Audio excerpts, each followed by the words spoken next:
ആവശ്യമില്ല എന്നാണ് ഞാൻ മനസ്സിലാക്കുന്നത്. അതുപോലെ തന്നെ കൊടിയൂർ പഞ്ചായത്തിന്റെ ഭരണം തിരിച്ചു പിടിക്കുക എന്നുള്ള ലക്ഷ്യത്തോടുകൂടി നമ്മളേവരും ഐക്യ ജനാധിപത്യ മുന്നണി സ്ഥാനാർത്ഥിയായി മത്സരിക്കുന്ന ശ്രീ നജീബ് മണ്ണലിനെ വിജയിപ്പിക്കേണ്ട ആവശ്യകതയുണ്ട്.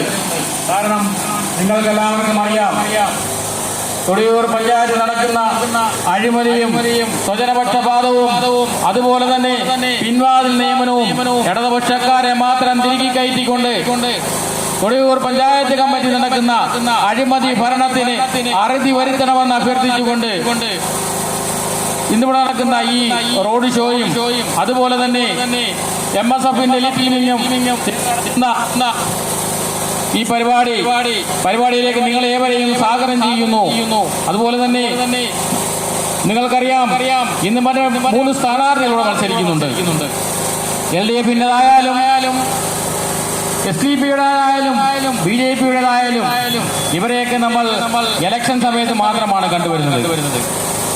പുതുവെള്ളത്തിൽ മീനിറങ്ങുന്നത് പോലെ എവിടെയോ നിന്ന് ഒലിച്ചിറങ്ങിയതുപോലെ 3 സ്ഥാനാർത്ഥികളാണ് ഇറങ്ങിയിരിക്കുന്നത്.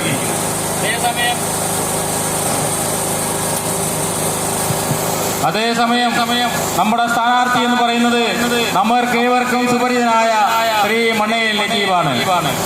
ജീവകാരുണ്യ പ്രവർത്തനങ്ങൾക്കും അതുപോലെ തന്നെ കലാ സാംസ്കാരിക രാഷ്ട്രീയ രംഗങ്ങളിൽ നിറഞ്ഞു നിൽക്കുന്ന നിറസാന്നിധ്യവുമായ ശ്രീ നജീബ് മണ്ണയിൽ, അദ്ദേഹത്തിനെ വിജയിപ്പിക്കേണ്ടതിന്റെ ആവശ്യകത നമ്മുടെ 1-ാം വാർഡിന് ഉണ്ട്.